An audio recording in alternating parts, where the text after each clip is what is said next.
everybody. Welcome to another episode of Friends Talking Nerdy. This is Tim Jousma, and with me I've got...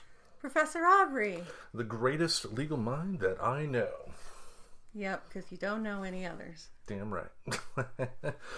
Kim the Geek was supposed to join us this week, but she ended up having to bow out of the recording this week. As she's mentioned on previous episodes, she does work in the healthcare industry, and with everything that's going on, everybody's seen the news, so you all know what's going on. She's essentially one of the people on the front line, so she's hearing a lot of stories and stuff, and so she needed a bit of a break this week. Understandable. So totally. So thank you for pinch hitting here and being on the show. Anytime. Anytime. And we're recording this on the day of the anniversary of the day I met Phil. Oh, Phil. Yep. My cat that I adopted last year on this date, talked about that. I was going to have that be a whole topic. I was like, yeah, we're going to talk about that. And then Aubrey reminded me that we already talked about that in length on the show before. So we won't talk about that again. But definitely a memorable day for me. Well, let me at least ask you a couple of questions about your anniversary with Phil. Sure. So, what's your favorite thing about Phil?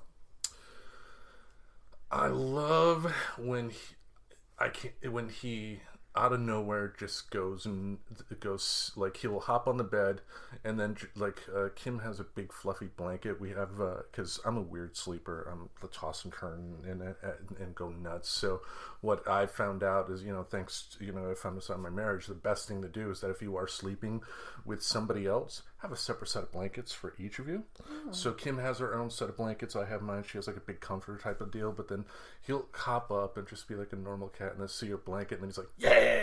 And jump and attack the blanket, and just he will he will just get this look in his eyes and and just go nuts. And I love too like laser pointers on a hardwood floor. When he sees a laser pointer, his eyes will just go big, and then his front paws, like the monkeys when they did when they did the legs out walk.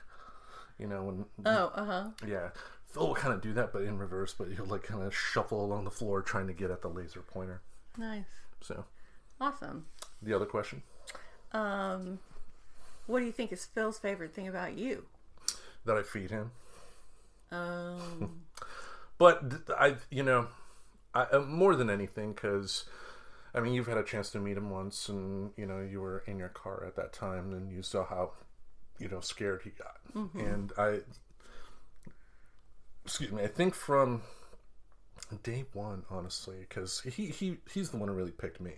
I mentioned on the show before, like at the Oregon Humane Society, when we picked him out, we were in the viewing room, and he came in there and was just walking around, and then wanted to look out the window, and then he looked at me and then looked at the window, and I knew at that time that he was the one. And it's just how much he cares.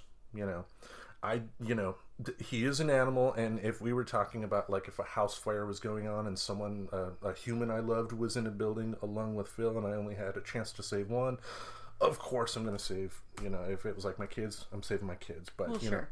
But, the fact that, he chose me, the fact that, I've put plenty of pictures up on, social media before, he picked me, and he likes me. And, especially with the year I've had a really roller coaster type of year. Dealt with last year I dealt with a really severe bout of depression that led to a suicide attempt on my part. But one of the many rocks that I've had throughout that time, one of the was Phil. Mm-hmm. Because it. Yeah, just when you have another soul to care about, in this case my cat, and then of course my kids, and Kim and other folks, it's a great feeling knowing that you're able to care for somebody who under other circumstances may not be able to care for himself. And it's great too, because when I first got him, he was kind of a little emaciated a bit, and had some strength issues in his back legs. But now it's great to kind of see him, because with the treats I give him, I'll make sure I have my hand like up against a wall, and he'll kind of climb up to grab the treats. So it's great seeing the strength come back in his legs. It's not 100% still, so like if he wanted to hop on the bed, we essentially have to have a little step ladder for him to get up there. Oh, that's so cute. Yeah, but he's been a great companion. Well, that's wonderful. Happy anniversary. Happy anniversary. And they said that he was 12. They projected he was 12 at the Humane Society. I don't know what they do. I mean, it's not like a tree where... I think they look at their teeth. Something like that. Yeah. He's an old man. He's 13 now, damn it. So that was cool. But yeah, we've had a lot of time now to entertain ourselves with everything that's happening in the world. And one thing that myself, yourself, I know, and the folks listening to this show are doing during this extended period at home is listening to podcasts. Absolutely. It's very good to listen to podcasts as opposed to watching the news. Yes. It's so easy to get sucked into, that sort of trauma response of just like deer in the headlights and watching all the terrible things that are happening in the world. Mm-hmm. Podcasts are nice because you can sort of choose the topic that you want to hear about, and they get so specific. You can really find a podcast about anything that might interest you. Yeah. So what are some of the shows that you like? Well, I really like The Daily, which is the New York Times daily news podcast. Okay.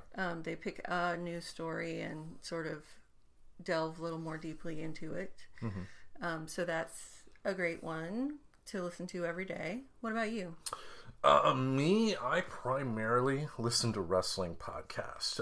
Some of my favorite ones are hosted by the same guy, but he has different personalities that he has with him. Conrad Thompson, a guy who runs a mortgage company in Alabama, of all things. But he's been a wrestling fan his whole life, and but probably because of his money, and I would do the same thing if I were in his case. He was able to make friends with a lot of wrestling personalities, Ric Flair included. He actually ended up marrying Ric Flair's daughter. Whoa. Yeah. Woo. Yeah. Woo. But one show that he started in 2016 that was actually a big inspiration in getting Friends Talking Nerdy off the ground was a show that he did with who's now working in the WWE again, a gentleman by the name of Bruce Pritchard, called Something to Wrestle with Bruce Pritchard. Bruce Pritchard in the WWE in the late 80s, early 90s was Brother Love. And do you remember Brother Love? No. Brother Love was a character that was a take off of Televangelist at the time, and it was actually pretty brilliant because it was able to lampoon Televangelist without bringing religion into it, because Brother Love would come out each week with his book of love, and he was a bad guy. And his benefactor was the $1 Million Man, Ted DiBiase. Mm-hmm. And each week he would have a guest on, and just he was so great. I've even featured some Brother Love sound clips, like in the women episode that we did. I had a Brother Love segment where Brother Love interviewed the Macho King Randy Savage and Sensational Sherry, and brilliant stuff. But the beauty of these shows is that they are essentially the closest that wrestling fans will get to a director's commentary on wrestling events or wrestlers. Mm-hmm. So each week on this show, and Conrad has some other shows like Grilling JR with Jim Ross, the Arn Show with Arn Anderson, one of the legendary members of the Four Horsemen, and 83 Weeks with Eric Bischoff. What they'll do is each week they will have a topic, whether again it's a specific event, like if they talk about WrestleMania 16, or if they want to talk about Dusty Rhodes or, just anything, and they'll just go in depth. The shows can last upwards of 3 hours or more, and just Conrad has been able to ask these guys who are usually pretty guarded, understandably, some pretty deep questions that I've always wanted to hear answers to, and just really, really great. Awesome. What's another one you like? I really like Wait, Wait, Don't Tell Me, which is it's the NPR News Quiz. And it's on NPR on the weekend, but I always miss it. So, but the beauty of podcasts. You can listen to it anytime you want. Yep. And they also do some good compilations. They have a great segment called Not My Job, where they get somebody who's really distinguished at something. So like Hillary Clinton, and then they ask her questions maybe about like golf course maintenance or something that she would know nothing about. Okay. So it's a very funny podcast. Nice. Another one I like was a recent discovery, and I discovered it doing research for the episode that we did for Psychoderelict, and it's called Discography. What the premise of the show is, it's they go by seasons, so it's not like a weekly episode, but they've had 4 seasons now, and what they will do is like season 1 did a deep dive on all of Frank Zappa's albums that they put out. Season 2 was Janet Jackson. Season 3 was The Who. The Who, they detailed not only The Who's discography, but also their solo projects, which, when we're talking about, Psychoderelict, was great. And then recently they just released season 4 about Black Sabbath. Nice. So, but just really knowledgeable, really in-depth. If you are a fan of those musicians, definitely recommend giving that a try. If you're not a fan, give it a listen as well. If you love music and just love the creative process and hearing how things are, because I've always loved stuff like director's commentaries or just hearing people talk about how they create, because again, I don't necessarily have to appreciate the art itself, that they're the final piece, but the creating process. When you hear somebody talk about creating and the passion they bring to it, it makes me want to create. That's awesome. Mm-hmm. Do you have another one? I do. All right. You came prepared. I am a professor, after all. And I'm just a dumbass with a podcast. That's the tagline for the show, a dumbass with a podcast. So another one I really like is More Perfect by Radiolab. And it's Jad Abumrad, who does a lot of different things with Radiolab, does this one. And it focuses on the Constitution, essentially, and the Supreme Court. And it goes very deep into all the different aspects of the Constitution. And as a lawyer, it's always very interesting for me to hear more about the Constitution. But they talk about stuff like like federalism and what is it all about and where did it come from and what are some important things that have happened as a result of it. Or they did a 2 podcast series on the Second Amendment, sort of talking about what it really means and what the Supreme Court has said about it and different people's interpretations. And so it's very educational yet entertaining podcast. More Perfect. Nice. Another one I like, they haven't released a new episode in a while, but it's called Blissington Falls News Review Now. The host, she lives in Japan now, but she was born in America. She essentially goes through her, talks about her like entertainment news or stuff that's happening in Japan. But what I really love about the show is she has characters that will pop up, and one is called Ume. And Ume, I think, is supposed to be like a pet or something, but she will adjust her voice for Ume and it'd be higher pitched and just have these conversations with Ume. It's really, really fun. But what I like about it too is that it does have the feel of like an NPR show or what's that, Garris? The Prairie Home Companion. Yeah, just that type of produced type of deal. It's scripted, but it's really well done, and I hope she puts out some new episodes soon.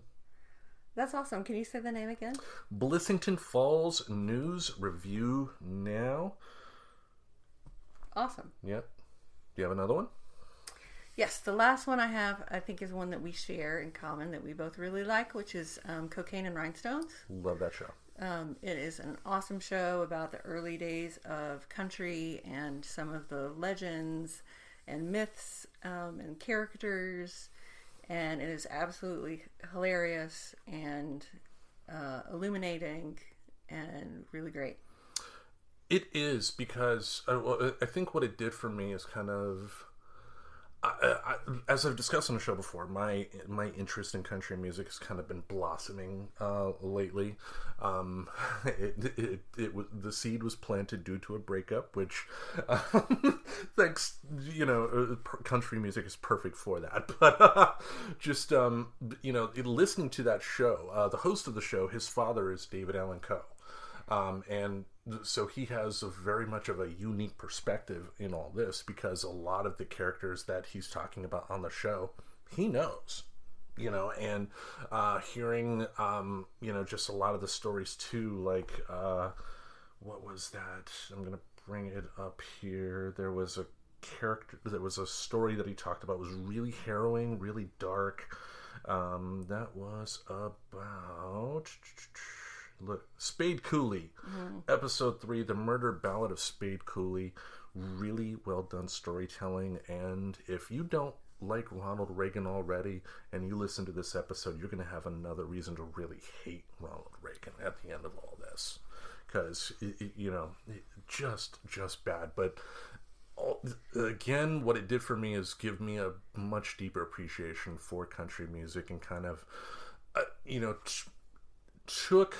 What it's done for me is kind of taken the last vestiges of resistance I have to country music and kind of toss them to the wind. Interesting. Doesn't mean I'm going to turn on any sort of country music radio station and immediately jam out to the new stuff that's going out there, but it's given me a much deeper appreciation. I mean, some of my favorite episodes on there, episode 2, Why Was Loretta Lynn Band, the 3 episodes that he did on Harper Valley PTA were really good, and the one about the Judds, Wynonna Judd. I didn't know how insane they were. Yeah, I think it really, all the episodes of the podcast really reveal this sort of authenticity to the country music industry. The characters in that industry are actually like really characters. Like it's genuine and authentic who they portray themselves to be. And he also too addressed the fact, of country's perception. I mean, he brought up hee-haw and how, on the one hand, hee-haw at the particular time that show came out was probably one of the only avenues for country music stars to really, get exposure, but also admitted to the damage that hee-haw did to the casual perception of country music, because people that don't really listen to that type of music, they do have that stereotype of Minnie Pearl with a silly hat on making stupid jokes, and there's a lot more to country music than that. And there's a lot more to Minnie Pearl than that. I'm sure there is, but again, I don't know her history. I only know what I saw on Hee Haw growing up, and I'm not a fan. So, but we'll leave it at that. But the last podcast I will mention that I really like was actually kind of ties in with Cocaine and Rhinestones, because it's another podcast that Tyler Mahan Co does. Oh, and that's another thing I forgot. I keep forgetting to bring this up. I kind of have a 6 degrees of whatever with his father. With David Allan Coe? David Allan Coe. How so? Because David Allan Coe was the songwriter for the song Take This Job and Shove It. Absolutely, he was. By Johnny Paycheck. And Johnny Paycheck in the 80s when I was in 5th grade, was touring the country and did a concert at a bar that my mother worked at. Oh. And my mother got his autograph. And it just, Johnny Paycheck, just, if you think of a stereotypical picture of a country music star, it's Johnny Paycheck. And then, I brought it to show and tell him, like, I got the guy who sang Take This Job and Shove It. And everybody at school was like, so? Who cares? Fuck you type of deal. But that's my 6 degrees of country legends there. But yeah. The other show that he does is called Your Favorite Band Sucks.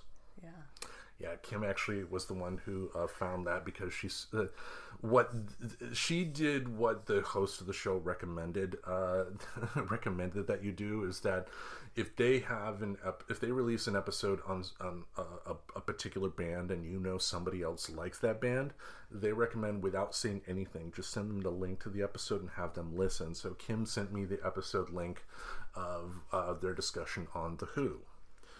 And for folks that don't know, what they do on that particular episode, on that particular show, is that when they have a band, they will take all the contrary arguments as to why a particular band is good, and just kind of, like, they were saying stuff like Limp Bizkit was better.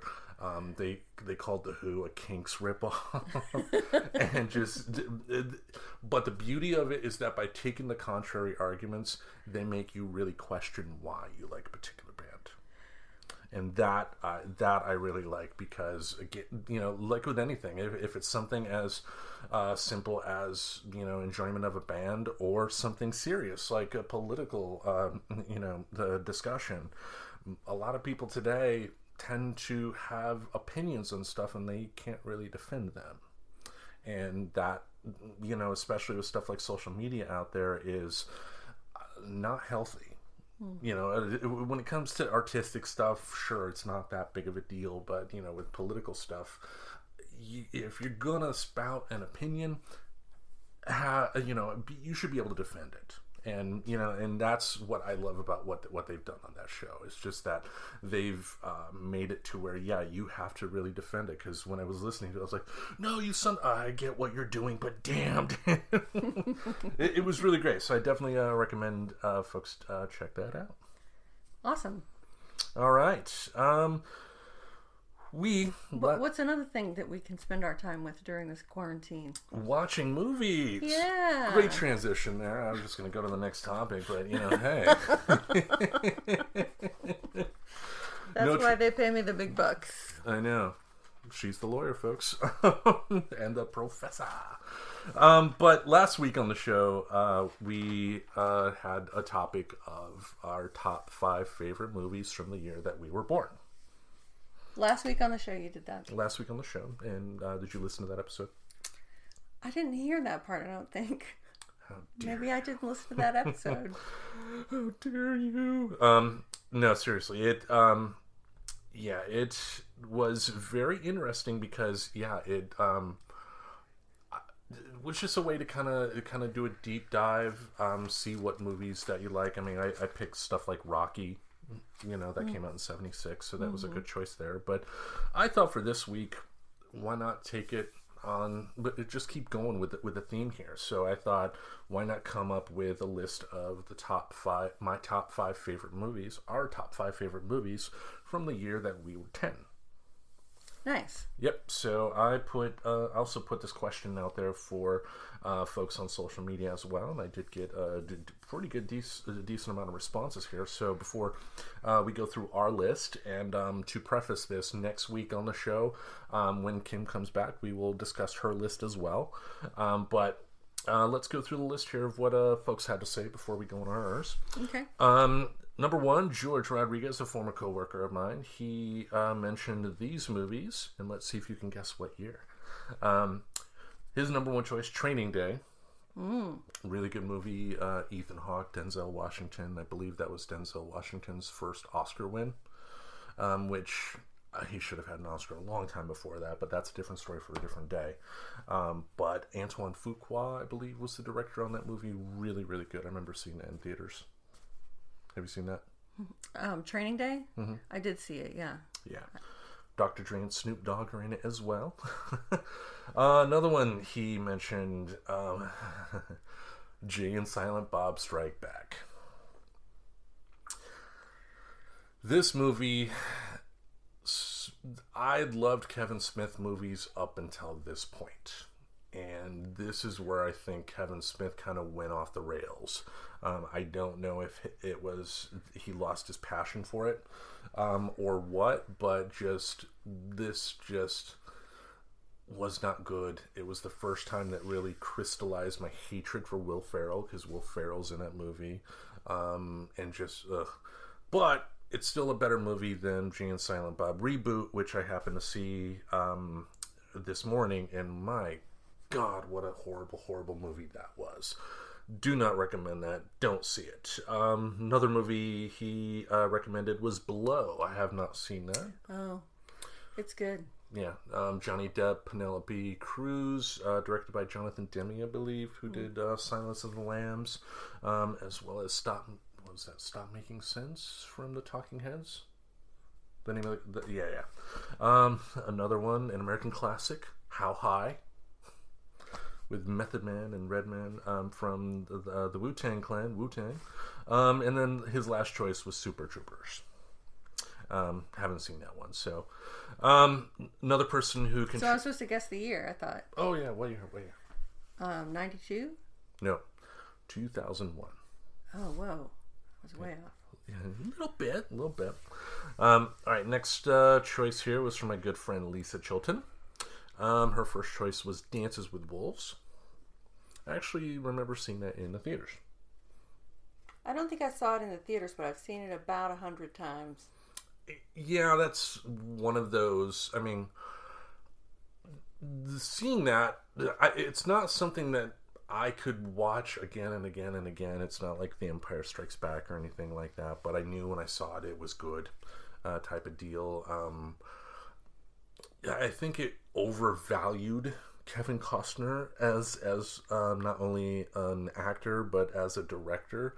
I think because his work beforehand and his work after has never measured up to what Dances with Wolves did, but definitely a good movie. Another choice that she had was Tremors. Never saw it. Never saw it. I know Kevin Bacon is in it. I think Reba McEntire is in it as well.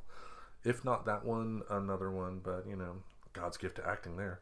Another choice of hers, the original Teenage Mutant Ninja Turtles. Never saw it. I saw it on video. It was what it was. I mean, for a kids movie and for a comic book movie of the era, it wasn't bad. I mean, I don't think it stood the test of time. I think it's one of those nostalgia choices that people pick, but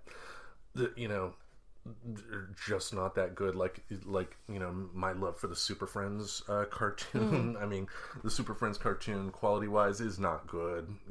Objectively, but I still enjoy it because it has a lot of memories for me as Are you hiccuping? Me with the hiccuping on the show. When will it end? Another choice of hers, Pretty Woman. Yep, that's a classic. Shouldn't be, but doesn't stand up very well. No. I mean, Gary Marshall just oh my God, he Happy Days, garbage. Laverne and Shirley, garbage. What? Mork and Mindy, garbage. What? All garbage. I disagree with you wholeheartedly with regard to Laverne and Shirley and Mork and Mindy. They don't stand the test. They got great actors on there. Don't get me wrong. I mean, Laverne and Shirley, with Michael McKean. I mean, I never thought when I remember seeing that show as a kid, I didn't think twice of Michael McKean. I just thought, Lenny and Squiggy were kind of stupid. But seeing what he's done afterward, it says a lot about him as an actor and whatnot. And obviously Robin Williams is a legend for what he is. I mean, for Mork and Mindy, I did like the season where Jonathan Winters was their kid. I mean, I will give Mork and Mindy a little bit of a pass, but Gary Marshall just there's no depth to his work. It's even with his. I think that's fair. I mean, it just even with his movies, it's just more. I mean, his is just like a. If you compare a filmmaker to a chef, he's a short order cook who can make a good cheeseburger. But it's not something that you're going to be talking about like 6 months after you eat it. All right, last on her list, Total Recall. Never saw it. You never saw that? I never saw that. Oh my goodness. One of the few Paul Verhoeven films that I like. Arnold Schwarzenegger just really hitting his groove. This is before Terminator 2, one of the greatest movies ever made. But Schwarzenegger is surprisingly a good actor.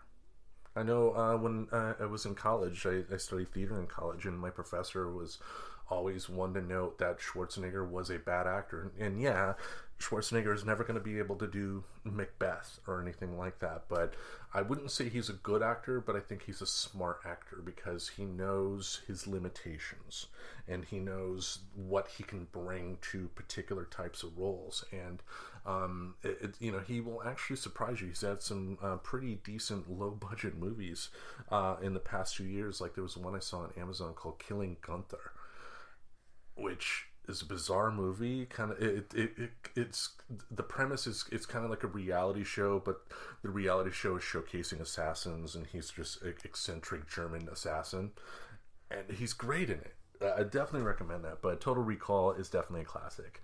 You want to guess what year? 1999. Nope, 1990. I'm so wrong about all these. Yeah. I'm not good at guessing years. Okay. Then we won't guess any further. Okay. All right. The next person who contributed was former coworker Gaia McLean. Her first choice, Groundhog Day. Great movie. Great movie. Written and directed by Harold Ramis, starring Bill Murray. I just discovered today, I did not know this, in 1975, Marvel put out a Fantastic Four radio play. And Bill Murray played the Human Torch. Oh, wow. Yeah, so I haven't downloaded and listened to it yet, but I'm definitely going to do that when I get home. Her next choice, The Nightmare Before Christmas. I never saw that. That was the first movie I ever walked out of in theaters. Oh, wow. It wasn't for me. It has its fans, and again, if I express disinterest in a particular artistic choice, it is just, to be clear, it's just my opinion. I'm not knocking people that like it, but my God, I hated it. I hated it. And you're talking to a guy who saw Freddy Got Fingered twice in theaters, which is the worst movie ever made. All right, her next choice, Demolition Man. I never saw that. Yeah, then this is Stallone's bad period. The 90s were not good to him at all. I haven't seen this either. I do remember that movie he did with John Landis, Oscar, and just how horrible that movie was. And her next choice, Sleepless in Seattle. Well, I've seen that, of course, but I don't think it's a particularly good movie. Yeah, I haven't seen it. The only Tom Hanks and Meg Ryan movie I've ever seen was Joe versus the Volcano. Which was incredibly bad. Yeah. So, possibly the worst. You haven't seen Freddy Got Fingered. I still love that movie, Freddy, because there's a scene where Tom Green is driving and he sees a horse farm, and they're about to, it's a stud farm for horses, and the farmers are getting the male horse prepared, and he stops the car, just skids, 20 feet or something like that, jumps out of the car, and then goes and grabs the horse dick and starts wagging it and goes, "I'm a farmer, Daddy, I'm a farmer." That's just not funny. You gotta see it. It's hilarious. Did you like the movie Kingpin? I did. Yeah. So, yes, we do not like the same kind of movies. Yeah. But come on, Bill Murray, though, it's like... I'm going to make a lot of people upset, but it's like if The Big Lebowski were good. Oh, God. Bad joke, bad joke. All right, last on her list. I haven't seen this, but I probably should at some point. True Romance. I don't think I've seen that either. Yeah, I believe it was directed by Tony Scott. The script was by Quentin Tarantino. Christian Slater was the star of the film. All right, the next person who contributed was my sister, and being a proud subject of the Grand Rapids education system, the moment I put that question up to put your top 5 favorite movies from the year you were 10, she of course put 10 choices. She corrected herself almost immediately. After I pointed it out, and so of course I gotta have my fun with this. But she did finally, eventually, narrow it down to 5. I just imagine her like, "Yay, 10!" Just typing at the keyboard. And here are my choices. Anyway, her number 1, Beaches. Are you kidding me? The question was the top 5 movies from the year you were 10. And she chose Beaches as one of them. Yep. That's intense. That is intense. Do you not like that movie? Well, I did like the book, and it was based on a book that was very, very popular, and it had Bette Midler in it, and it was really terrible as a movie. Yeah. I think that's the one too where Wind Beneath My Wings came from. Yes, that's where that song came from. Just, of course my sister would pick that movie. Jerk. Anyway, her next choice, Big. Big is a great movie. I've never seen it, so I can't. Oh, it's really good. Yeah. Yeah. I can say it's probably... I know the premise, of course, and I've seen bits and pieces. Who hasn't? But I don't think it's something I would really enjoy. Probably not, because it's a good movie. That's it for this week's episode. No. All right, her next choice is actually a good one. Die Hard.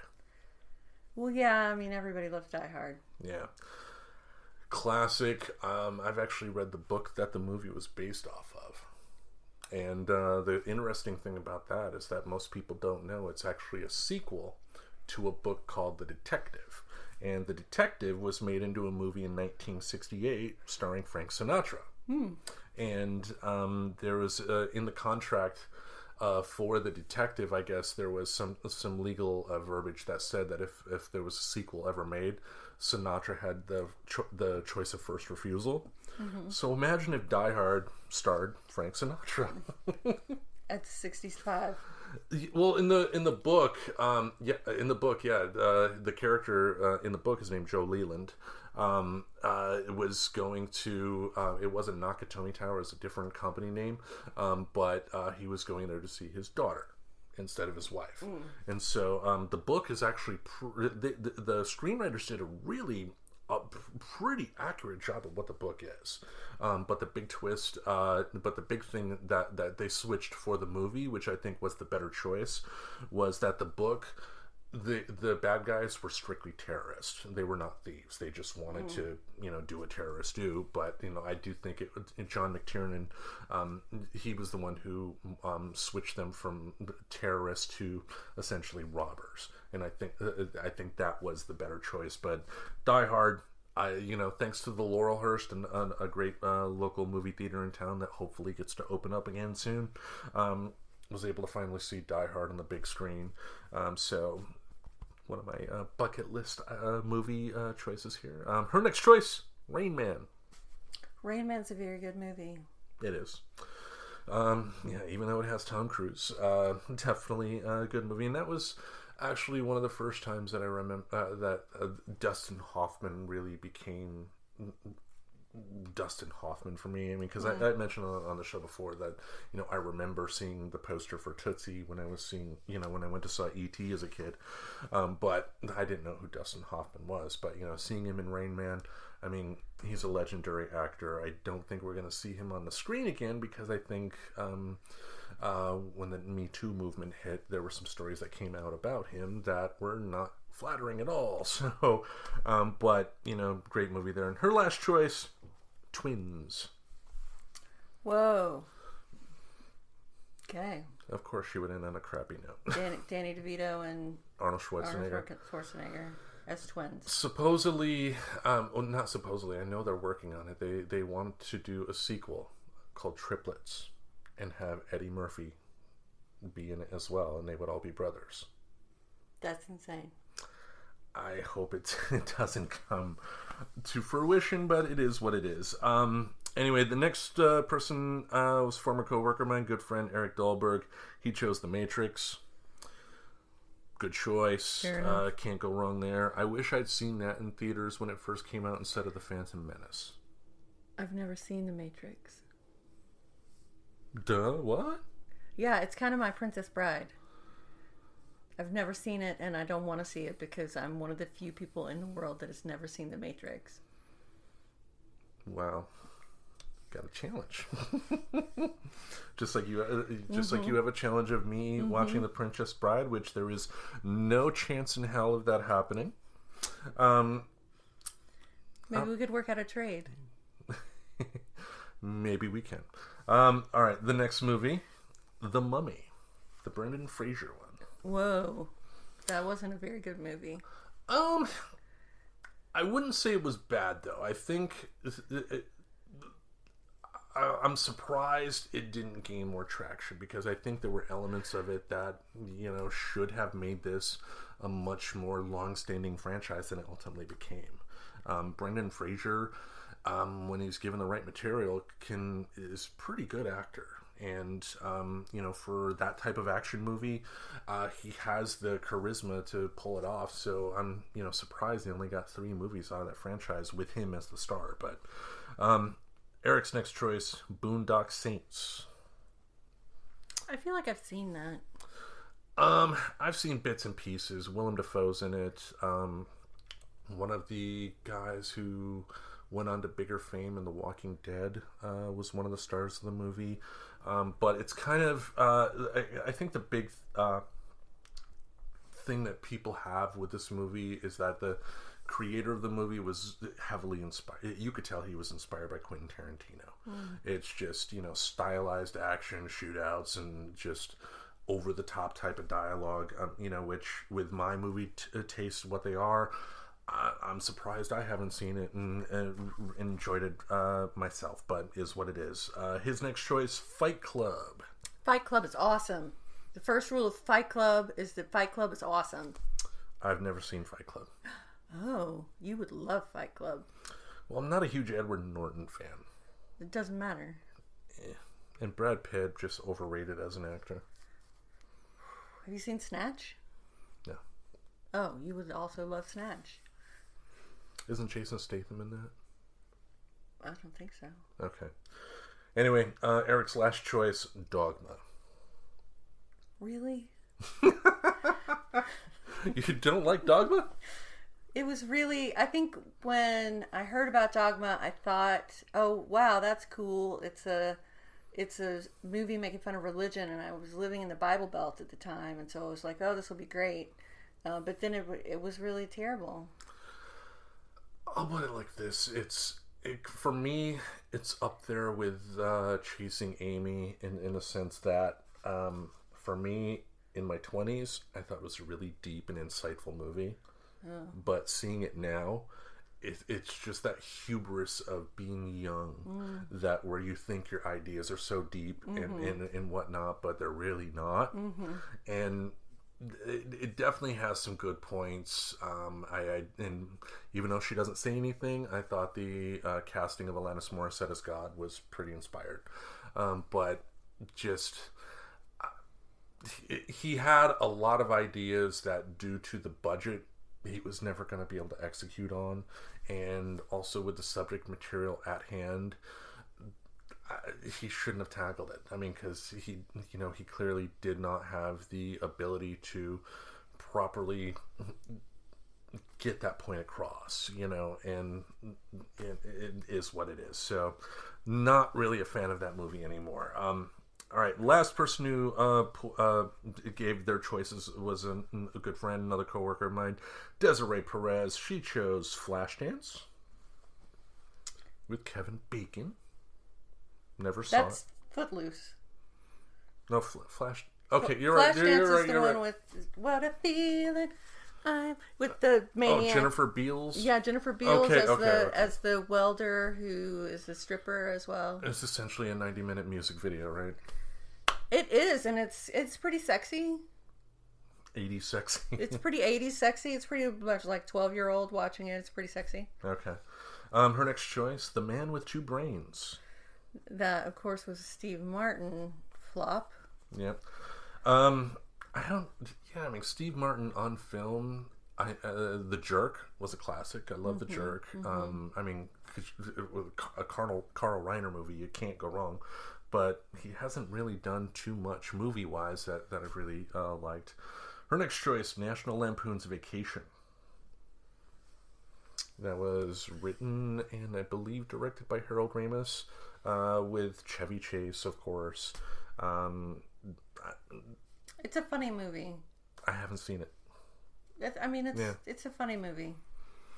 All right. Her next choice, The Outsiders. The Outsiders is a great movie. And it really stands up because I watched it, I think, last summer. Mm-hmm. And it's still just as good as it was.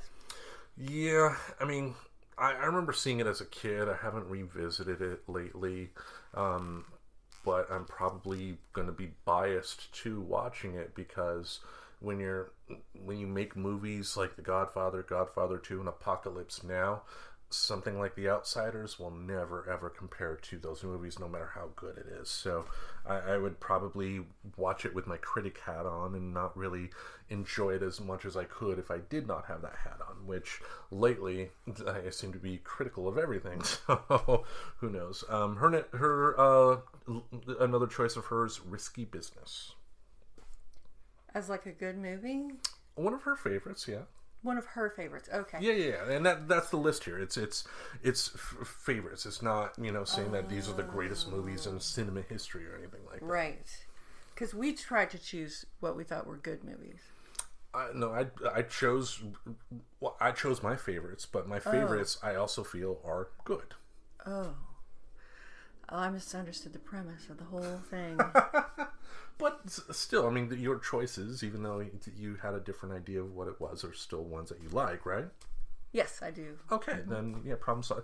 Now, Desiree did initially when she wrote, she said that she couldn't think of other movies from the era that were any good, and I'm like, come on, Return of the Jedi, and so yeah, she said that would be on her honorable mention list. But that's some of the folks that listen to the show. That was their suggestions. Let's go through our list. Okay. And see what we have to say after all that build-up. That's a lot of build-up. All right. Your top 5. My top 5. So am I going to go through all 5 of them? Yeah, you go through your 5. Okay. I'll go through my 5. Okay, great. So my number 1 pick is Amadeus, which was directed by Milos Forman and starred Tom Hulce and F. Murray Abraham. It won, I think, like 7 Oscars that year. It was the big Oscar winner, including Best Picture, and F. Murray Abraham won Best Actor, and it won a bunch of Golden Globes and BAFTAs and all kinds of awards. And it's an 18th century period piece about Wolfgang Amadeus Mozart and his relationship with another composer named Salieri, and the sort of jealousies and conflicts between these two composers. Mm-hmm. It was beautifully filmed, and the sets and the makeup and the costumes are amazing, and the acting is really, really great. And it's a story that's very, very old. It's not necessarily based on reality, like the truth of the relationship between Mozart and Salieri, but as long ago as 1830, Pushkin wrote a play about this same relationship. Mm-hmm. And then in 1897, Rimsky-Korsakov wrote an opera about the same relationship, and then that got turned into a silent movie.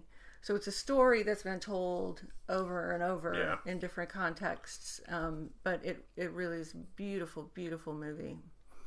I haven't seen it. Not usually, admittedly, a fan of period pieces myself, so I'm not gonna, say anything about the quality. What I do know about it is that one of the producers on the film is a gentleman by the name of Saul Zaentz, Yes. And Saul was actually in the record business for the longest time, and the company that he owned, I forgot the name of it, but they ended up signing Creedence Clearwater Revival.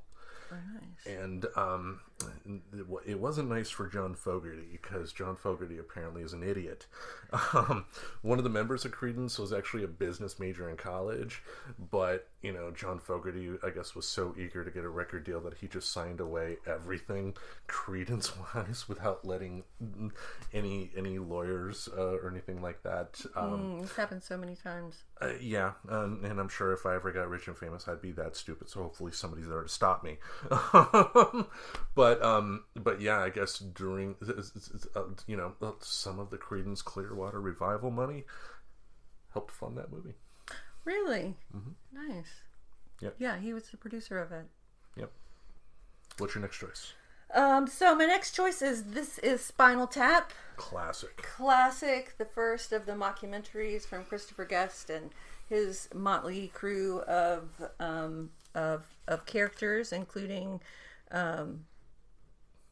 Harry Shearer, Rob Reiner, Michael McKean, and it was the first of the mockumentaries that those guys did. They later did.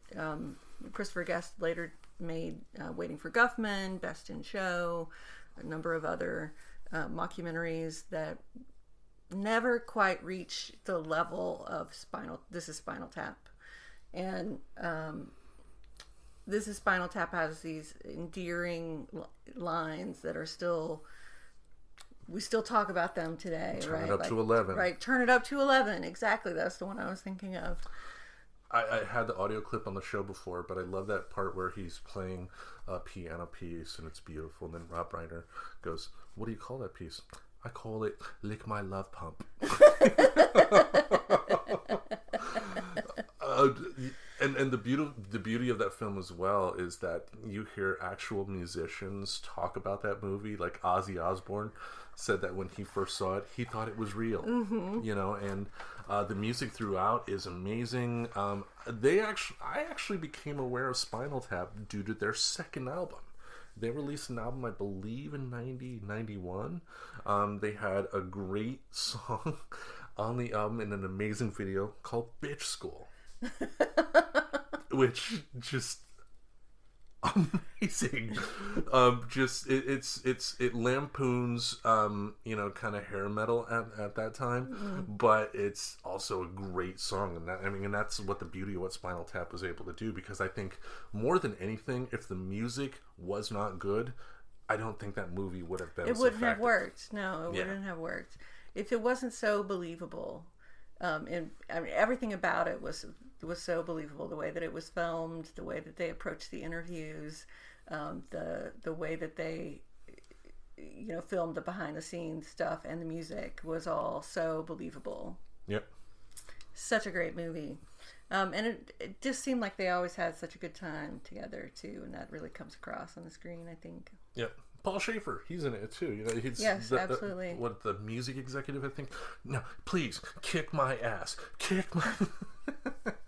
Fran Drescher's in it. Dana Carvey and Billy Crystal have brief cameos in it as well. They're both dressed as mimes, but they're waiters as well, and just they got a lot of great cameos throughout. And like Dana Carvey at the time was not on Saturday Night Live yet, so when that movie first came out, nobody cared who Dana Carvey was. But still, it was great to kind of see him, in one of his early works. Yeah. All right, what's your next one? My next one is Places in the Heart. Never saw it. So this is a drama about the 1935 Texas Dust Bowl and a family that is ripped apart by tragedy. And it's a definite tragic drama. And it's set in 1935 in Texas, which is the sort of post-Reconstruction segregated South. And a lot of it has to do with race relations in the South, as well as what it means to be connected to other people and have a community. And it's really brilliant, and it's got some great. It was a Robert Benton film, He directed it, and it starred Sally Field. She won the Best Actress Academy Award that year for her portrayal. Great actress. Of the wife in that. I loved her in film. Smokey and the Bandit. Yeah. But Danny Glover and John Malkovich play the other two primary characters in the film. So nice. Some really good acting, and just really great movie. Worth seeing. Like, I don't think it's one that everybody has seen, maybe, but it's definitely worth watching. It stands the test of time. Yeah, I don't even remember that. So yeah, is what it is. All right, your next. I don't think you would like it, but I think other people would like it. You like shit films, Tim. Well, anytime I ask you if you want to watch something, you're like, "Are there explosions in it?" True. There is a tornado in that film. Does that count? No. Unless they're going to Oz. Nope. Okay. Next one is The Killing Fields. Also, family comedy.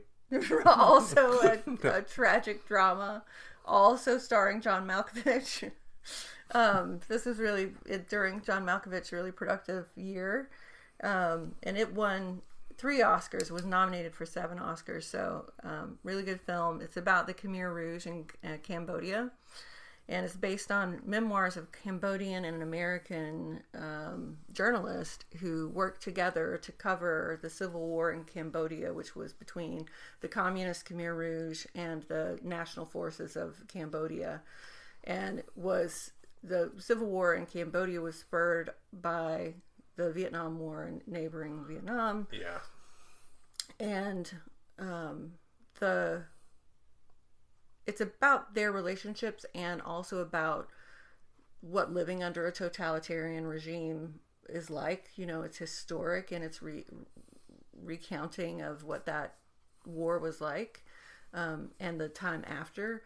But it also, I think, really struggles with the relationship between people from the West and people from the developing world, where there are conflicts, and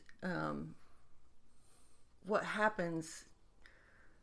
You know, these guys were really close partners, and then the American got to leave and go back to America, but the Cambodian was left in his country to live under the regime that they had been so opposed to together. Yep. So it's really, really, really good movie. Haven't seen it myself. I've always been fascinated by Richard Nixon, and I've read his memoirs twice, and one thing that was really striking was how he ignored the reality of his unlawful bombing in Cambodia during the Vietnam War. I mean, he justified it as, we were, getting the North Vietnamese who were hiding out there. When, no. I mean, there was... The thing about the Vietnam War that people don't want to really discuss is the fact that the South Vietnamese didn't really want us there either. And... and it was just a messed up situation simply so the American government could keep in power people that were, once again, generous to American businesses. And, that's not to say that the North Vietnamese leaders were all the greatest human beings on the face of the earth, but, it's a place in the world that we should not have been. And just that type of empire type of mindset has led this country to what we're facing today, in my opinion, Well, I think then you ought to watch this movie because it is... it reflects what happened where there was no American intervention in a similar conflict to that one that existed in Vietnam. Mm-hmm. So it's almost like what would have happened if America hadn't gotten into Vietnam, which, is the killing fields, essentially millions of peasants murdered and buried in mass graves, and very similar to the Great Leap Forward in China. So it's great geopolitical story, but with a heart about these two men and their relationship as well. And with the great Sam Waterston. Yep. All right, your next one. Okay, last one. I had a hard time picking this one. I wanted to pick something that was super fun. So it was between 16 Candles and Ghostbusters. And my favorite of the two is 16 Candles. I've probably seen 16 Candles like, I don't 16 know, times? at least like a million times. Okay. And that is a great romp with the Brat Pack, a John Hughes movie. So very classic 80s, Molly Ringwald, Anthony Michael Hall, super zany, just fun movie. And then I guess I give the honorable mention to Ghostbusters, which is a very funny movie with some great actors, Dan Aykroyd, Bill Murray. Harold Ramis, Ernie Hudson, Rick Moranis is in it, Sigourney Weaver, of course. Absolute classic movie. Just well done, well written, of course. Dan Aykroyd as a writer he's great for ideas, but apparently his first draft of Ghostbusters, I believe the script was like over 200 pages long, and it would probably take about $300 million to film it in today's money. It just, because he was just wacky and crazy. But Harold Ramis was actually able to ground the movie, and I love how it's a any writer worth their salt should take their time to study that movie, especially if you like if you like writing in specific genres like sci-fi and whatnot, because they were brilliantly able to start the movie in a realistic ways and then build it up so that by the time the craziness hit, you were fully invested and it was totally believable. Right, the Stay Puft Marshmallow Man was totally believable. Yeah, and I guess in Dan Aykroyd's script, the Stay Puft Marshmallow Man appeared in one of the first few pages. So, and the thing too about Ghostbusters, which kind of sad, the Peter Venkman role that was played by Bill Murray was originally meant for John Belushi. Yeah, because Aykroyd was working on the script when Belushi sadly passed away, and Ernie Hudson, Winston Zeddemore, his character was originally supposed to be played by Eddie Murphy.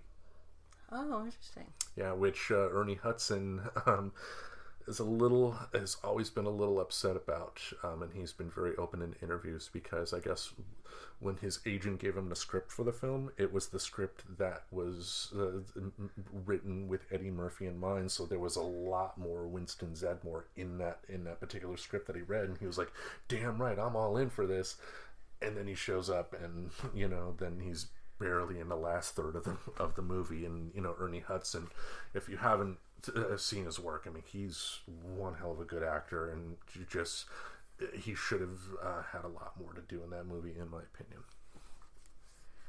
Awesome. Yep. All right. Let's hear yours. All right, my top 5, and again, my top 5. I stand by my choices. They're all great movies. Not all of them would be considered classics of cinema, but is what it is. So number 1 on my list, Big Trouble in Little China, the John Carpenter classic starring Kurt Russell. Kurt Russell is essentially doing a John Wayne impression throughout that movie, but just a zany, madcap, weird little John Carpenter gem. Have you seen it? Nope.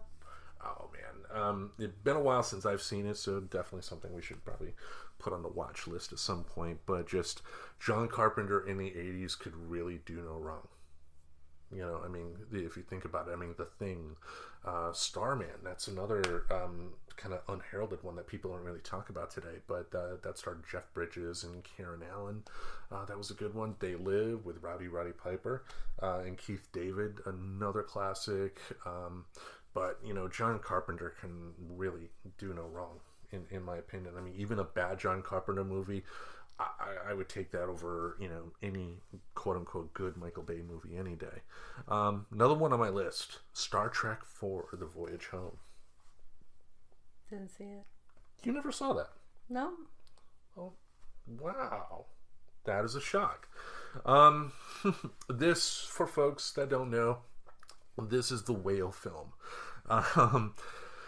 Star Trek 3, in one way that the producers for the Star Trek movies were able to get Leonard Nimoy back into the fold after The Wrath of Khan, was they promised him the ability to direct, and he was able to direct Star Trek 3, The Search for Spock, and enjoyed the experience so much that he was able to not only direct Star Trek 4, but had a hand in the story.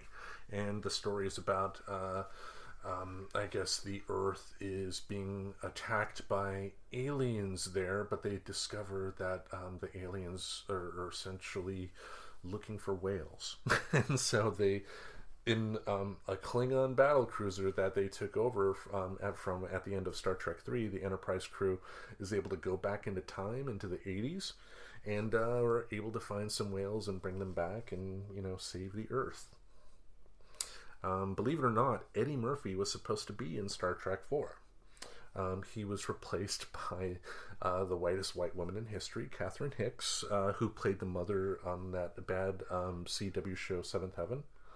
But I think the thing with Eddie Murphy, and I'm glad he stepped down, because he realized that if he was a part of this movie, it would essentially be Eddie Murphy in the Star Trek movie, and it would be more focused on him than anything else. And thank goodness Eddie Murphy was smart enough to realize that, because he did not want to do what essentially Richard Pryor did with Superman 3, because Richard Pryor in Superman 3 was essentially the big focus of that, and kind of everybody else took a back seat, which was to the detriment of that story. The next on my list, Psycho 3. Never saw it. Wow. It's never gonna be in consideration for greatest movies ever made. It's not the best Psycho movie ever made, but it was actually directed by Anthony Perkins, who reprises his role of Norman Bates. And just the Psycho movies 2 and 3, and Psycho 4 was a made-for-TV movie that was on Showtime, all with Anthony Perkins. He was the perfect guy to play that character. And also a troubled guy too, because apparently, he was a homosexual, but he was also troubled by that, growing up as well. So he did go through a conversion therapy, which didn't work, but he was married for a while. But sadly, he did pass away in the early 90s due to complications from AIDS. But just tragic that he passed away in the way that he did, but just he's one hell of an amazing actor, just being able to bring so much depth to the Norman Bates character. Because on paper you shouldn't care for Norman Bates at all, but how he was able to play it, it's great. You gotta watch it. Next on my list, directed by Michael Mann, is a movie called Manhunter, and I know you mentioned not seeing that before. That stars, I believe his name is William Peterson, who went on to star in the TV show CSI. Was the main star, but never watched that either. You're not missing out on CSI, but Manhunter is an adaptation of Thomas Harris's book Red Dragon. Red Dragon introduced the world to Hannibal Lecter. Hannibal Lecter in this movie is played by the actor Brian Cox. And the thing with Hannibal Lecter in Red Dragon, the book and in Manhunter, is that Hannibal Lecter was not the main focus, but when Thomas Harris wrote that book, he fell in love with Hannibal Lecter, which is how The Silence of the Lambs came about. So if you do watch Manhunter, don't expect any sort of big scenes, focusing on him. It's not like that horrible Brett Ratner movie, Red Dragon, with Anthony Hopkins, because the script apparently for Red Dragon, the Anthony Hopkins version, was written by the guy who wrote The Silence of the Lambs, and the script was really good. But Brett Ratner, he's a douchebag for one, and two, he was known mainly for movies like Rush Hour. So just no real depth, just one of those point the camera and shoot type of deals. Like the main villain in his version of Red Dragon was Ralph Fiennes. The character, as presented in the book, was supposed to be deformed and ugly, had a cleft lip and everything. But Ralph Fiennes, even with a prosthetic cleft lip, was Ralph Fiennes. I mean, a gorgeous guy and all that. And like there was a scene too where Philip Seymour Hoffman is in it, plays a reporter that was kind of looking for the bad guy in the film, but the bad guy captures him, super glues him to a wheelchair, and then in the book it's a scary scene where the Philip Seymour character, Hoffman character, is set on fire in the wheelchair, and it dies that way. But as presented in the movie, the audience just laughed. Just when he was on fire. When he was on fire. Whoa. Just bad direction. Just that movie had so much potential, but it is what it is. But Manhunter, really great movie, and the final scene between William Peterson and the bad guy in the film, Inagata Davida is playing, and just Michael Mann, great director. Last on my list, the Martin Scorsese classic, The Color of Money. I think I've seen that. Yeah, it's a sequel to a movie from the 60s with Paul Newman. Paul Newman is the star of The Color of Money, comes back as Fast Eddie Felson, I believe the character's name is, a pool hustler. And Tom Cruise, that's one of his first big movies of the 80s, and did a really good job at it. But just one scene that really stuck out to me was near the end.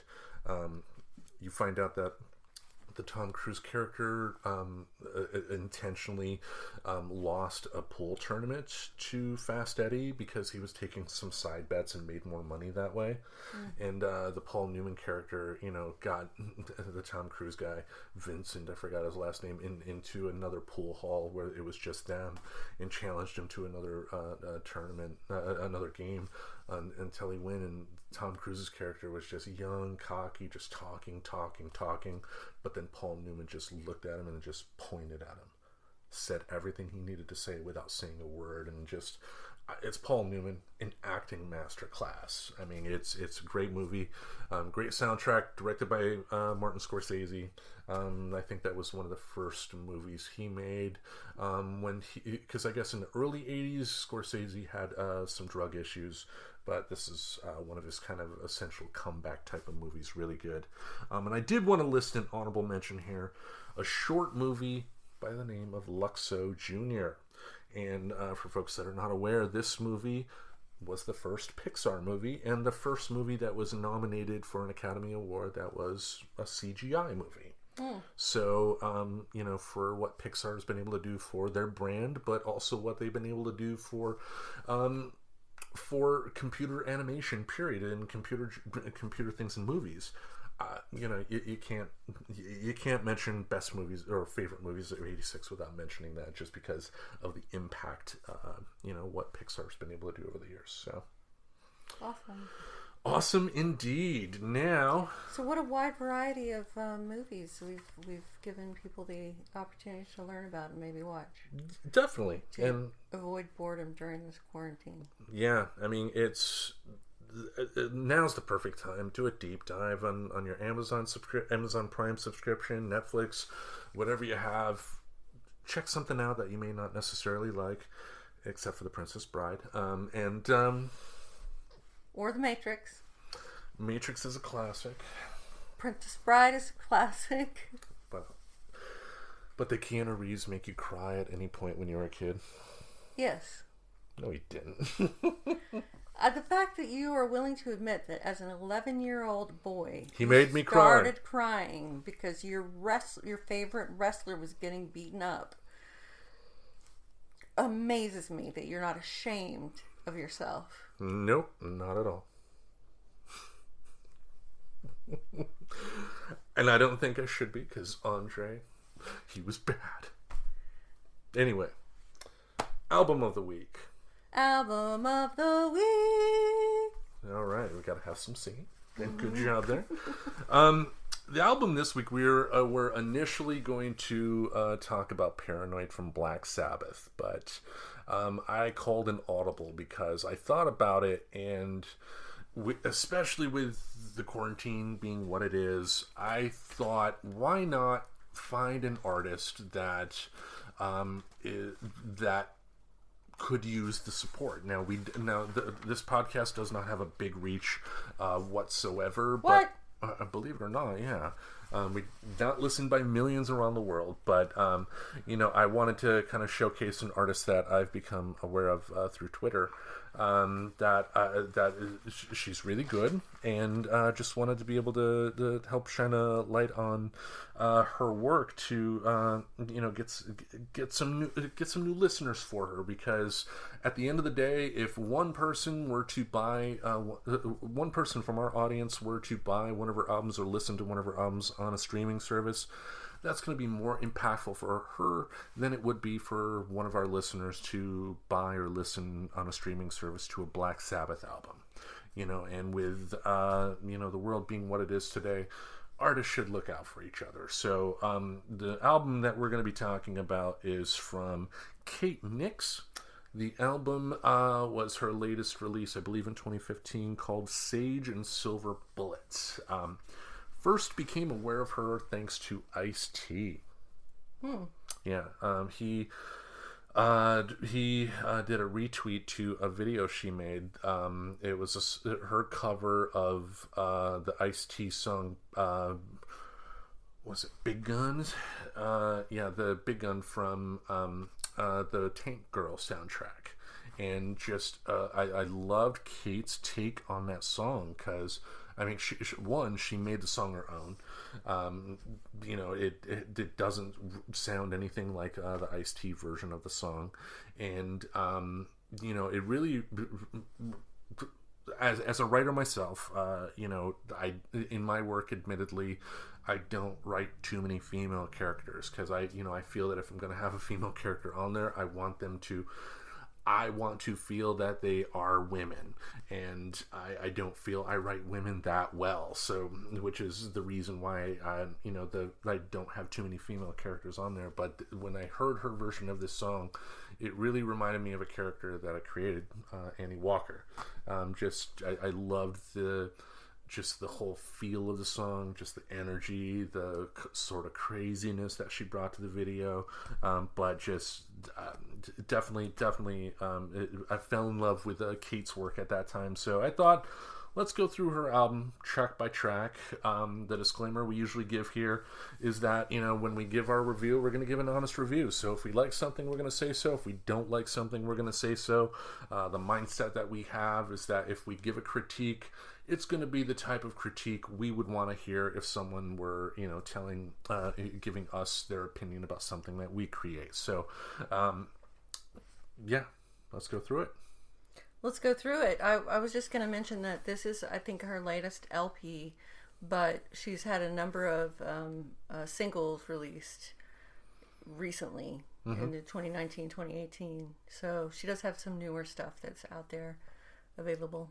She definitely does. And, when we, wrap things up, we'll definitely talk about where you can get some of that work, because, her work is available on Bandcamp, the website, and you can, for $9, you can purchase all of her music, which is insane. For the quality that you have on there. But yeah, let's do it track by track. Track number 1, Black Sky Lullaby. Oh, you have something to say? No, I just want you to go first on Black Sky Lullaby. Put the pressure on me. Yeah. Ooh. All right. Black Sky Lullaby, track 1. My notes was that I... Hiccups again. What a show here. For anybody new listening, it seems like almost every episode I find a way to start hiccuping or some sort of bodily function that causes me to stop talking halfway through. Sometimes my stuttering will, as a kid I had a pretty bad stutter and went to school for that and whatnot, speech therapist for that, but still, anyway. Black Sky Lullaby, the notes I had, I love the Johnny Cash type of feel for it. the music wise. The music throughout is simple. Now, what I mean by simple is that it's just there to. It's similar to music in a movie that's meant to kind of enhance a particular scene. The music is there to enhance the story that Kate's telling in this particular song. But it really brought out the emotion in the song. I loved the double track harmony halfway through. It reminded me of a coffee shop. Listening to musicians in a coffee shop in the 90s. I could just picture her on stage singing this, while drinking a cappuccino or something like that. And the last note I had was that this would be the perfect opening song in a Bond film that was written and directed by the Coen brothers. Interesting. That's a very interesting description. All right. I like it. So I went first, which means you have some interesting things to say about this. What did you think? Well, I just thought that it was more bluesy than I was expecting. And I think maybe that's what you're identifying as a Johnny Cash kind of feel, is like that basic blues riffing and rhythm. Because back when Johnny Cash started writing and playing music, it was country rhythm and blues was kind of the genre of music, and so it definitely had that sort of country rhythm and blues kind of tempo and all of that to it. I didn't love this song. I liked it, and I liked the lyrics. And I felt like it was a good, solid, bluesy song. Yeah, nice, solid opening track.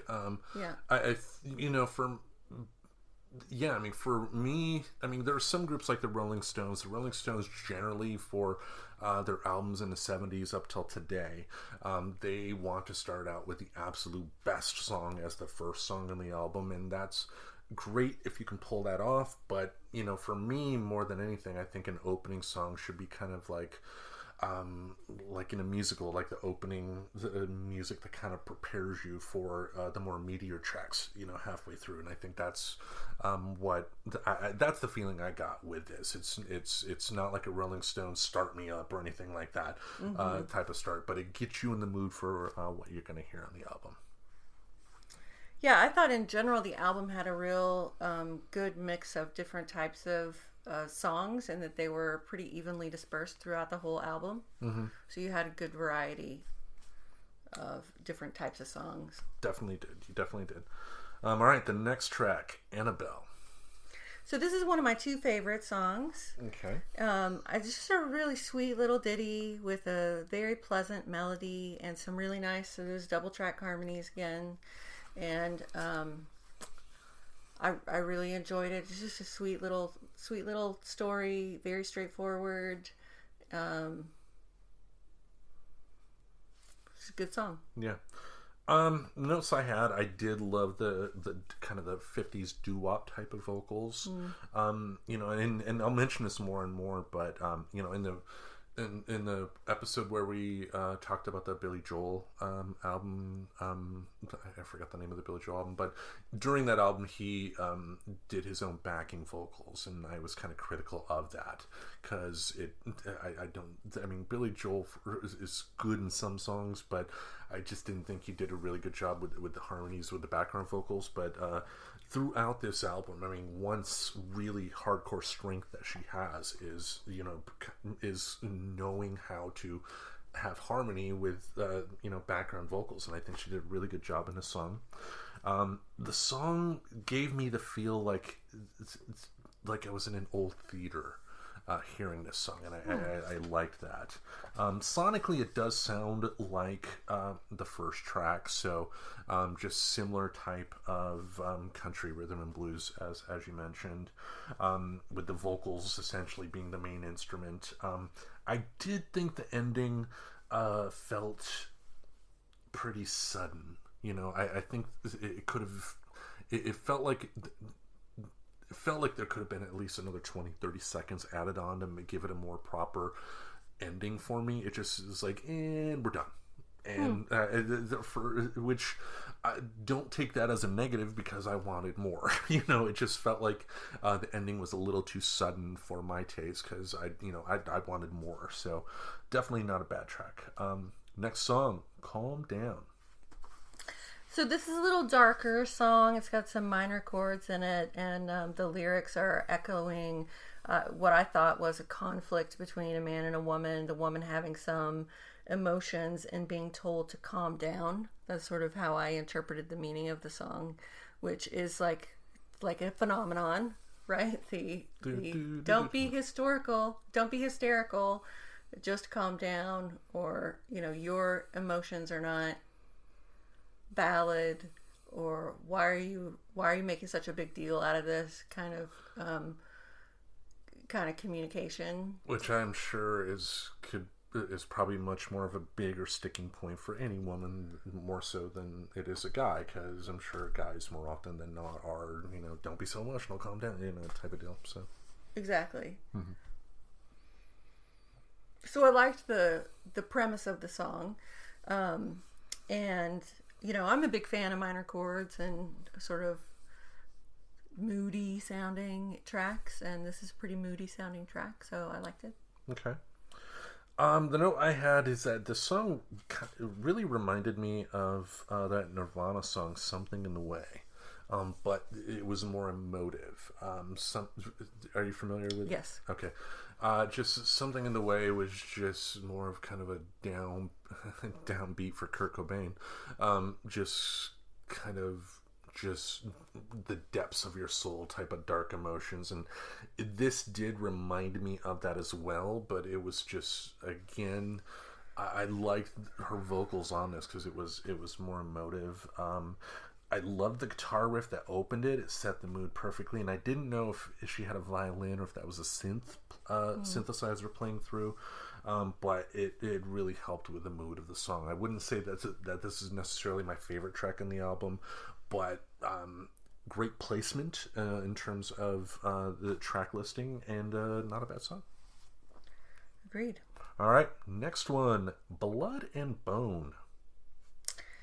So this one, I think it's a solid song, and my complaint about it is that it almost is like an incantation of. So there's like a monotoneness to it, or a repetition to it, that I think could have really been enhanced by some contrast, and I think it really needed a bridge or some different approach rhythmically or melodically to sort of break up that sort of monotonousness of the repetition of the same verse. Yeah. So that was my main concern about this song. I just found it a tad repetitive without like I was waiting for some payoff, for some melodic change or rhythmic change that would make me feel something differently.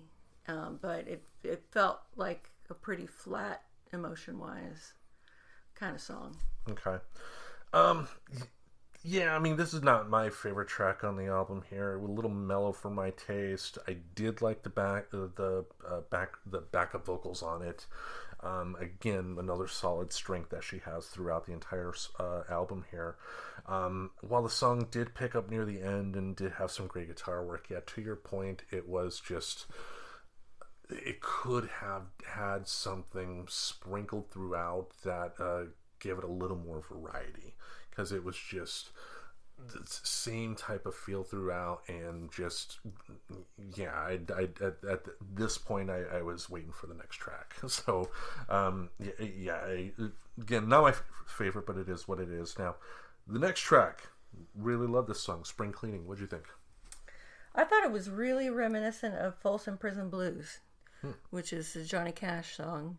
The melody was very similar, had that very similar melody to Folsom Prison Blues, and that early country percussion and time or rhythm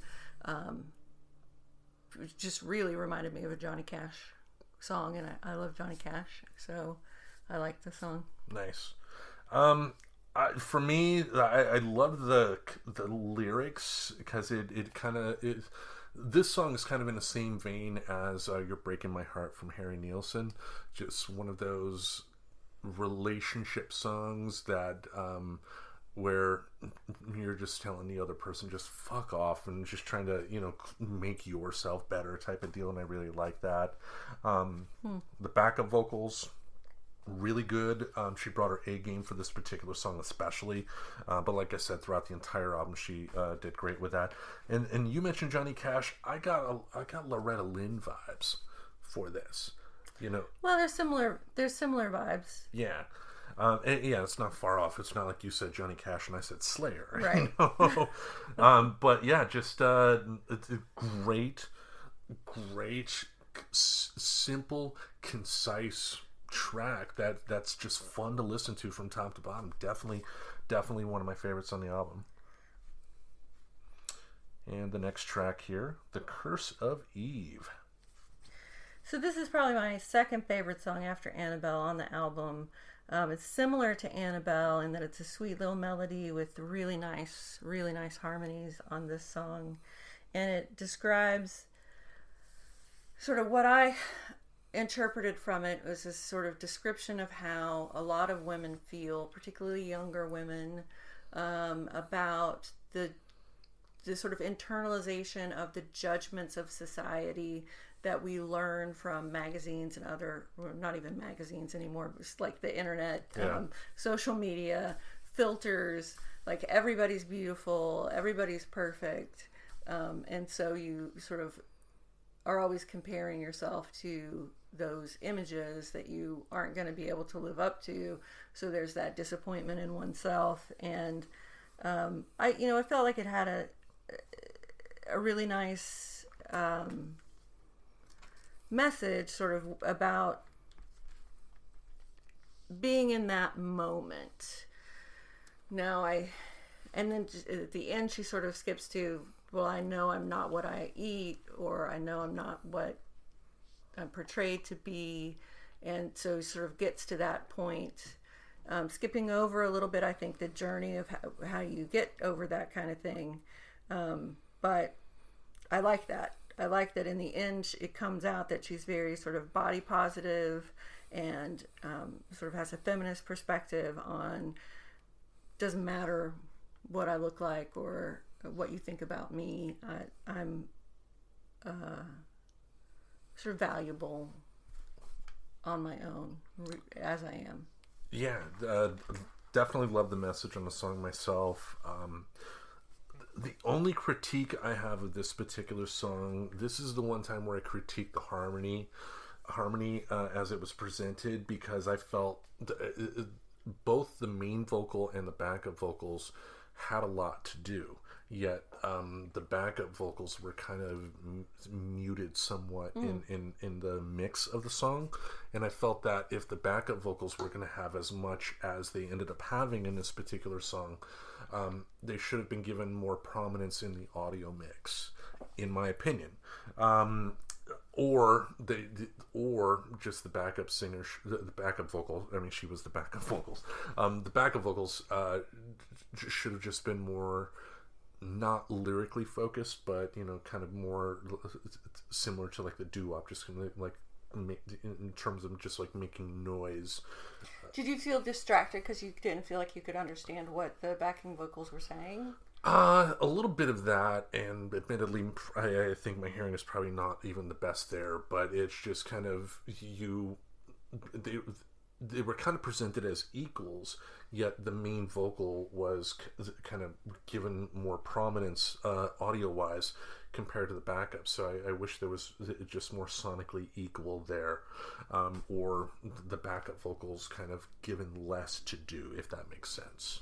Sure. Which is, to be clear, just simply a nitpick more than anything else. But yeah, man. Yeah. Other than that, I know. Shut up, man. I mean, you heard me play guitar. You know I'm not a musician. So. All right, the next song, Diagnonsense. What did you think? Diagnonsense. It had a groovy beat. It reminded me sort of like a 20s vaudeville kind of feel. And I didn't understand the lyrics.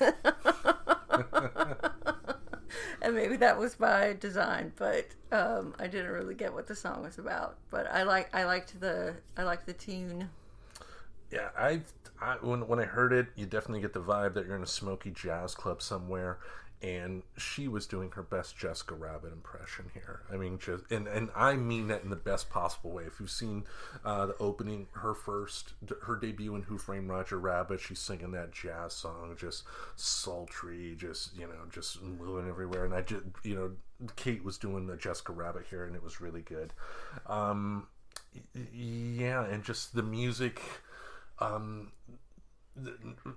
What I mean by simple, when it comes to the music, nothing really stood out. It's not like the guitar had like a 40-minute guitar solo or anything like that, but it did a good job of kind of enhancing Kate's vocals on this. So another one of my favorites on the album here. I definitely liked it. The next track, In Your Grave. So this one I thought was a little bit confused musically in that it felt like sort of garage bandy / surfer rock / hard rock / a little punkish with the vocals. So it was just like a lot of things going on, and I just found it difficult to enjoy because I was having such a hard time like not being confused by it. Right.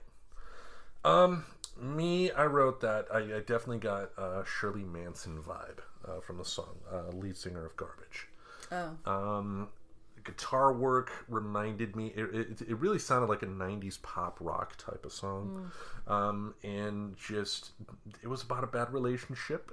That feeling you get when a former partner you don't want to see again suddenly shows up in your life. And I definitely loved kind of the anger of the song as well. I mean, it kind of fit with the lyrics, and she did a really good job kind of emoting that particular type of feel. It was definitely a different emotional feel from anything else on the album, that's for sure. Yeah, so I will not. I'm not going to say it's necessarily one of my favorite tracks, but I could see where she was going with this, and the positives far outweigh the negatives. But to your point, yeah, I don't think it's the most consistent song on the album. But anyway, the next track, Bianca. So I really like the drums in this song. I thought the drums were good, and then. I think lyrically, I wanted to know what was going on with Bianca, and that it doesn't tell you what the deal is with Bianca. It's like, can't you just say no, Bianca? What's wrong with you, Bianca? But you never get a sense of what it is that's wrong with Bianca, and I really wanted to know by the end of the song. Probably ordering something off a menu at McDonald's. I don't know. For me, it's similar to the previous track. It did have that 90s pop rock type of feel. Loved the harmonies. I did feel the chorus of the song was a little stunted. What I mean by that, again, is that I felt it could have been fleshed out. I wanted more from it because it felt more repetitive than anything else, if that makes sense. Yeah, I mean, I think that's sort of what I was feeling as well. Is this sense that there was more there that I wanted to know about that it wasn't communicating to me. Yeah. So, yeah, I mean, a good track here. I wanted more. Bad Terry Funk impression there. All right, last track on the album, Road to Hell. So I thought this was a good last track. It has a nice country folk rhythm, and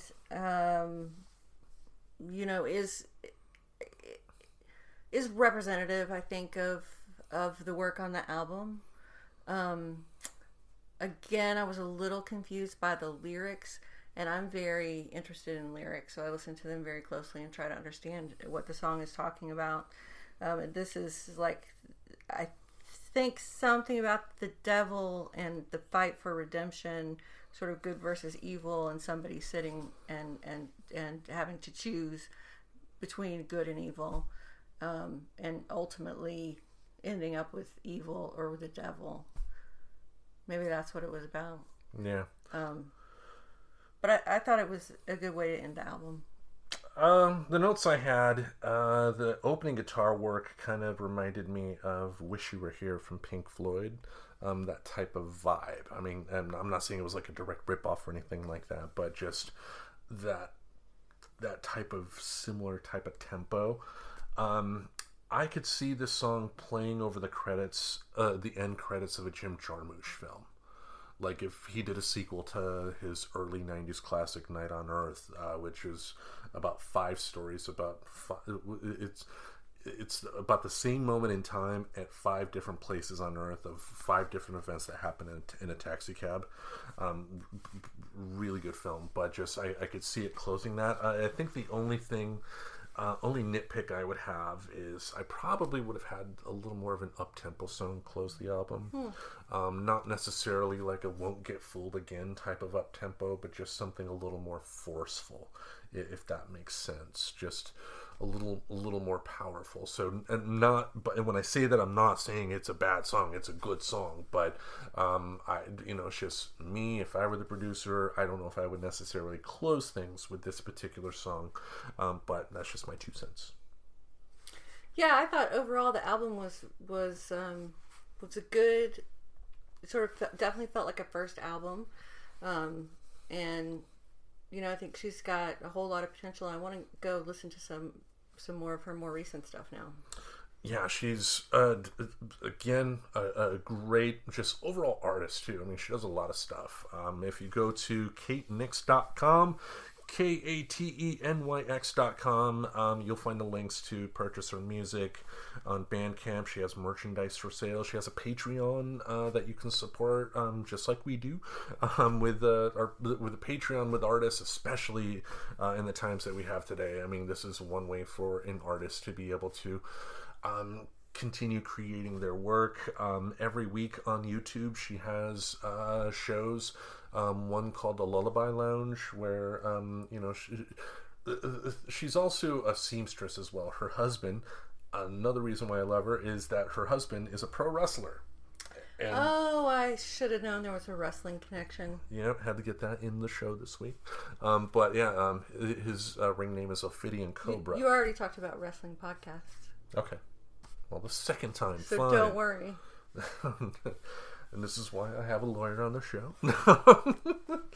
But Ophidian Cobra did some work with Chikara. His character is that he's an anthropomorphic cobra. Oh. And wrestles in the ring. Nice. And whatnot. But her show, Lullaby Lounge, she will, essentially it's every week she'll perform a little concert. Not little, I shouldn't, it sounds denigrating when I say that. Just a concert for people in her room where she does her seamstress work for not only her husband, but other wrestlers as well. Plus she will just simply talk about life and whatnot. Definitely a good way to spend an hour or 2 of your week. She recently also started a separate show, which I guess is going to happen on Friday, is a family-friendly version of the Lullaby Lounge as well. It's not like, she breaks out in like F-bombs or anything like that, but, in the Lullaby Lounge, but, definitely, the reason I love her work is I love her creative vibe.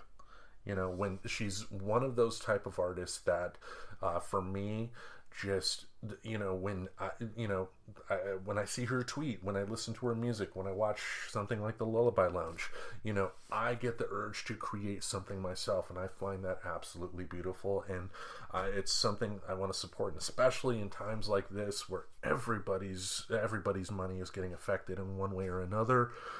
You gotta support. You gotta support artists like this. So go to katenyx.com, purchase her album. Like I said, $9, and you get all of her albums and all of the singles that she put out. That's a steal right there. If you don't want to buy, at the very least, streaming them. Go to Spotify, go to Apple Music, listen to the music there, because she's still going to get paid that way. Not as much as we discussed the guy who created the song for our show, Christopher Lazarek. He has an EP called Here's to You, which is available on his website. And, he told me before that, he doesn't get as much money from streaming as he does from, somebody actually buying the album outright. So definitely recommend buying it outright. But again, when you got a great artist like Kate, support them, especially in times like these. All right. Yes, sir. All right. Any more thoughts? I don't think so. All right. Looks like we're going to wrap up another episode of Friends Talking Nerdy. All right. Woo! All right. Another week is in the books. We will see you all again next week. Hopefully Kim will be here next week as well. Again, like I mentioned, with being that she works in healthcare, she's going through a lot emotionally. So, if she's not able to make it next week, we will find, whether it's me going solo or me with Phil. Maybe Phil will be the co-host next week, and we can see what happens there. And Phil more than likely will just... Phil likes to do, like, love nips. Mm-hmm. And it's I think... from what I've read up on it, cats, that is essentially the feline way of like giving a kiss or something like that. Just so maybe he will bite me and you'll hear me scream like a little bitch on that show, but Well, that'd be worth the price of admission for sure. Yeah, so one way or another, we are going to be back next week, so we will see you then. And remember... It's such a good feeling to know you're alive. It's such a happy feeling. You're growing inside, and when you wake up ready to say, I think I'll make a snappy new day. It's such a good feeling, a very good feeling. The feeling that I'll be back when the day is new. And I'll have more ideas for you. And you'll have things you'll want to talk about. I will too. You always make each day such a special day. You know how? By just your being you. Only one person in the whole world like you. That's you yourself. I'll be back next time. Bye-bye.